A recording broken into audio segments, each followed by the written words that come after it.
Hey everyone, welcome back to Best Ever PC Benchmark channel. Can the RTX 3090 still crush Call of Duty Warzone in 2025? Let's find out in this benchmark where I'll test the game at both 1080p and 1440p using high, medium, and low settings. I'll also explore the latest upscaling methods, including FSR3, DLSS, FSR frame generation, and more, to see how they impact performance. Whether you're after maximum FPS or the best visuals, I've got you covered. Let's dive in. I'm testing with the AMD Ryzen 7 9800X 3D and GeForce RTX 3090, both running at stock settings, no overclocking. The 3090 may be aging, but its 24 gigabytes of video RAM and raw power still make it a beast in modern titles. Paired with a top-tier CPU, this setup minimizes CPU bottlenecks and lets the GPU shine. Benchmarks were captured using CapFrame X and Riva Tuner for accuracy. The version of Warzone tested here includes all recent updates as of May 2025.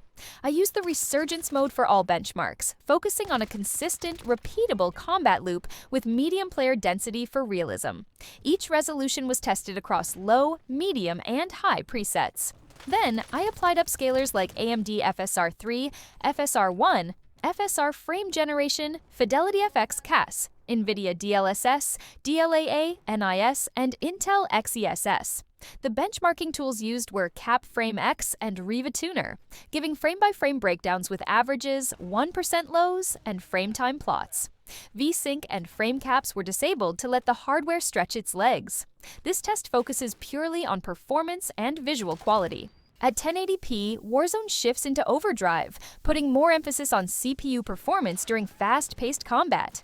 Here's how each preset fared.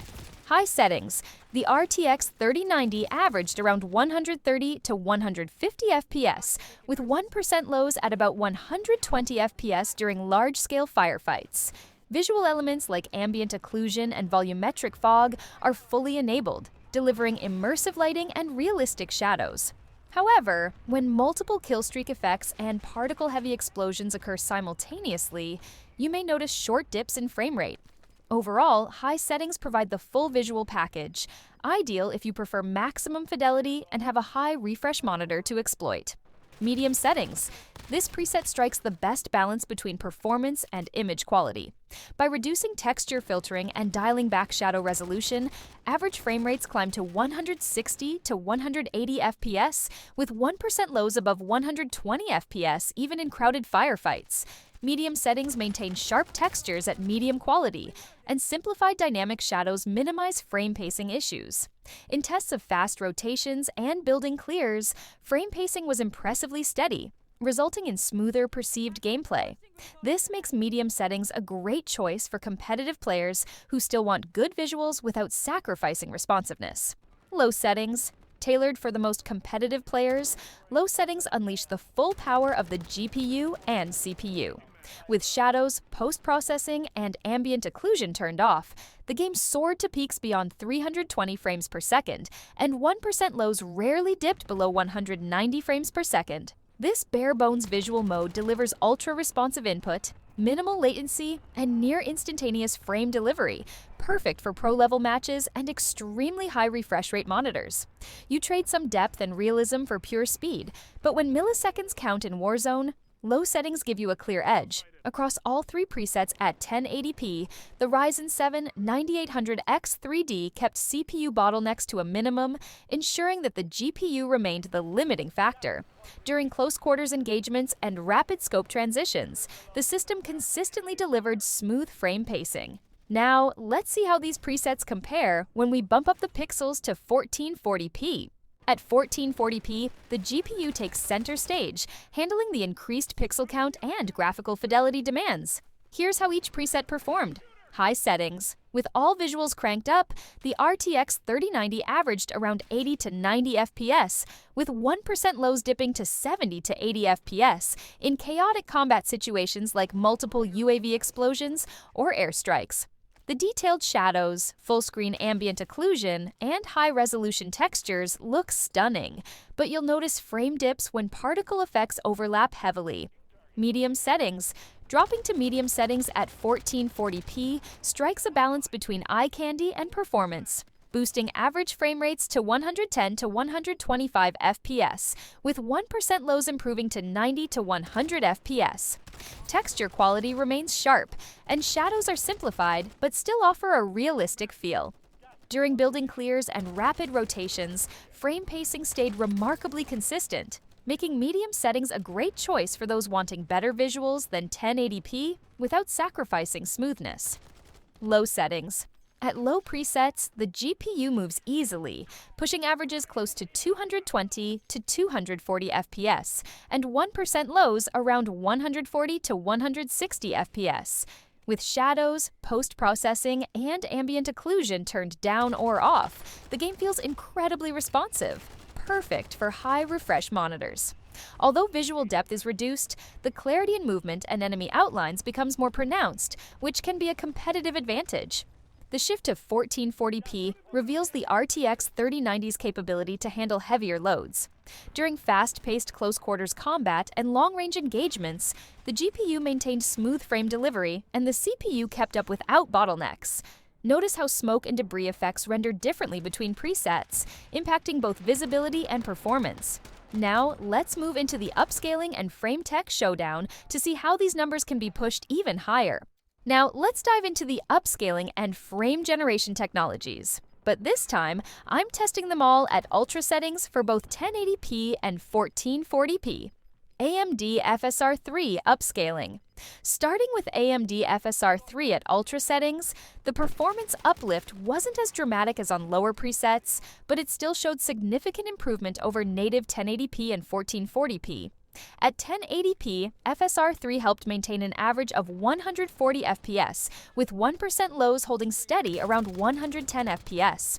Moving to 1440p, the performance improvement was more pronounced, pushing average FPS up to 120 FPS, and the 1% lows remained smooth at 70 frames per second.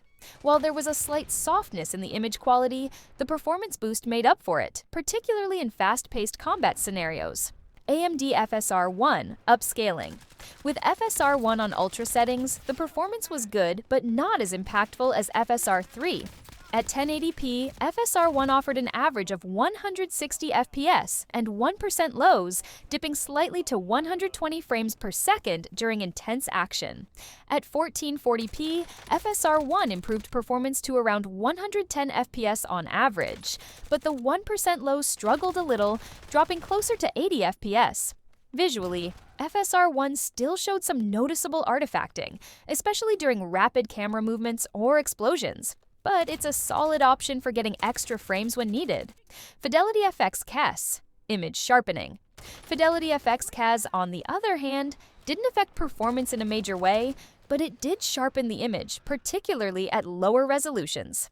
At 1080p, it didn't provide a significant FPS boost, averaging 210 FPS with 1% lows staying around 120 FPS. In 1440p, CAS improved visual sharpness, especially in distant textures and characters, but the performance gain was minimal, still hovering around 140 FPS on average. It's more about clarity than performance, but when paired with another upscaling method, it can add an extra layer of sharpness, especially in visually demanding areas. NVIDIA DLSS upscaling. For NVIDIA DLSS, the ultra settings at 1080p saw an average of 170 FPS, with 1% lows dipping to 120 FPS during heavy action. On 1440p, DLSS worked its magic, bringing the average to 120 FPS, with 1% lows holding steady around 80 FPS. The image quality at DLSS quality mode remained sharp, and there was no noticeable degradation during fast movements. DLSS is a solid performer at both resolutions and one of the best choices for players who want the sharpest visuals while still getting solid FPS. NVIDIA DLAA, anti-aliasing. DLAA is designed to provide the cleanest, most visually appealing image possible, but it comes with a significant hit to performance. With DLAA enabled at ultra settings at 1080p, I saw average FPS drop to 115 FPS, with 1% lows dipping to around 80 FPS. At 1440p, the frame rate was still playable, but dropped further to around 90 FPS on average, with 1% lows in the 65 FPS range. The visual quality was excellent, with super smooth edges and cleaner textures, making it ideal for players who prioritize quality over performance. NVIDIA Image Scaling, NIS. NIS at ultra settings is a good middle ground for players who need an FPS boost, but don't want to sacrifice too much quality. At 1080p, the performance increase was moderate, with average FPS reaching 150 FPS and 1% lows around 80 FPS. On 1440p, NIS brought the average FPS up to 100 FPS, with 1% lows holding around 70 FPS. It wasn't as sharp as DLSS, but the trade-off was that performance didn't dip too much, making it a good option for players who need that balance between visuals and performance. Intel X ESS Upscaling. Finally, Intel X ESS at ultra settings surprised me with its performance and quality balance. At 1080p, average FPS came in around 140 FPS, with 1% lows at about 70 FPS. At 1440p, XESS performed similarly to DLSS, pushing the average up to 110 FPS and 1% lows, holding at around 60 FPS. The image quality was clean with minimal artifacts, making it a great choice for those who want competitive performance with clear visuals. It's not quite on par with DLSS in terms of sharpness, but it's a strong alternative for those seeking a high-quality, high-performance solution. In conclusion, when testing ultra settings at both 1080p and 1440p, the AMD FSR 3 upscaling method is the best for those seeking the highest frame rates without sacrificing too much image quality. NVIDIA DLSS stands out as the top choice for visual fidelity, while DLAA is perfect for those who want a purely cinematic experience. NIS and Intel X ESS also provide strong performance gains while maintaining competitive clarity, making them good alternatives to DLSS. Now, let's focus on FSR frame generation, one of the most exciting features available today. It's an excellent tool for boosting frame rates without drastically compromising visual fidelity, and we tested it at ultra settings on both 1080p and 1440p. But with no upscalers enabled, just pure FSR frame generation. FSR frame generation at 1080p, ultra settings. At 1080p on ultra settings, enabling FSR frame generation provided a substantial boost to performance. Normally, at native 1080p, the game can be quite demanding, especially in intense combat scenarios. But with FSR frame generation turned on, we saw a significant improvement in overall FPS. The average frame rate shot up to around 180 FPS, with 1% lows remaining smooth at 140 FPS. The gameplay felt extremely fluid, and the added frames were noticeable in fast-paced movements, particularly during firefights and in high-action moments like explosions or kill streaks. Despite the increase in FPS, the visual quality remained surprisingly intact, with no major artifacts or motion blur that would be expected from lower-end frame generation technologies. FSR frame generation at 1440p, ultra settings. When we bumped the resolution up to 1440p with ultra settings, FSR frame generation continued to impress. The average FPS rose to 140 FPS, with 1% lows at around 120 FPS. It was a solid performance improvement, and while it wasn't as drastic as at 1080p, the results were still very impressive. At 1440p, the gameplay remained smooth, and the higher resolution didn't seem to weigh down the frame generation performance as much as expected. While there were a few minor artifacts in rapid motion sequences, they were hardly noticeable and didn't disrupt the overall experience. This makes FSR frame generation a very viable option for players who want to push the frame rates without using other upscalers. FSR frame generation is a fantastic option for users who want to get more frames out of their system, particularly when you're aiming for high FPS in competitive scenarios. Whether you're gaming at 1080p or 1440p, this technology works well, even at ultra settings, delivering a smoother experience without sacrificing visual fidelity. If you're looking for that performance edge, especially in fast-paced moments, FSR frame generation is definitely worth enabling. In this segment, all analysis is based on real-time gameplay footage under Ultra settings, comparing how each technology handles motion clarity and detail during actual play. NVIDIA DLAA. During hectic firefights and rapid strafing, DLAA maintained exceptionally clean edges with no discernible aliasing. Character models and textures stayed crisp even in fast-paced scenes, making it easy to spot enemies at range. The trade-off is lower frame rates, but visual clarity during gameplay is outstanding. NVIDIA DLSS quality. In motion, DLSS quality mode delivered near-native sharpness and fluidity.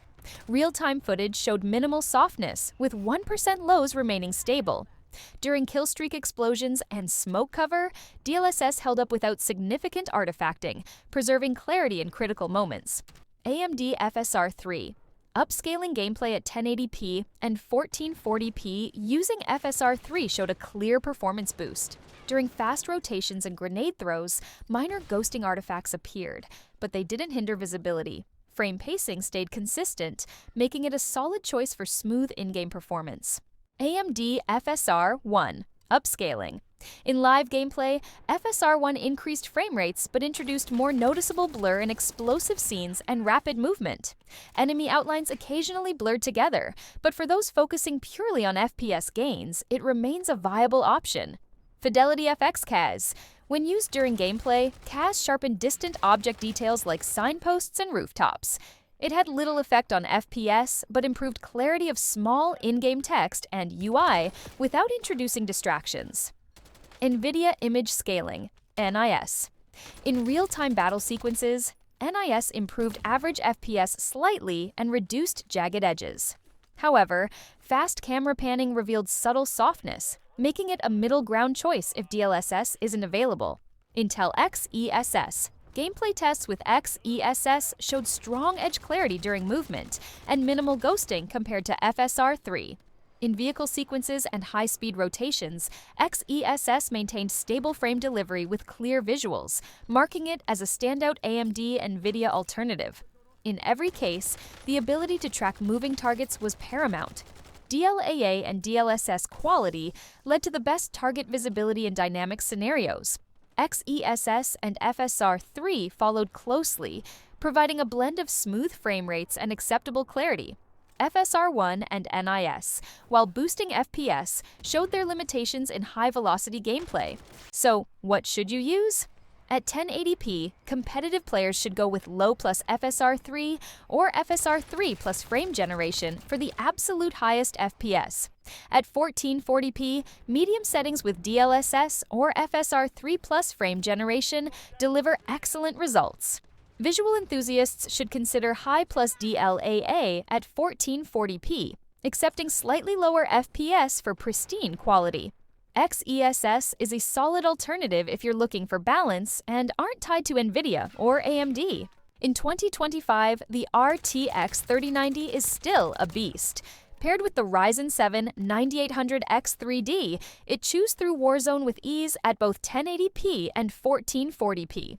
With the help of modern upscalers like AMD FSR3 and DLSS, you can push performance even further without losing visual fidelity. Whether you're chasing 240Hz performance or buttery cinematic quality, this combo still delivers. If you found this benchmark helpful, hit that like button, subscribe for more content, and let me know in the comments what settings you run Warzone at.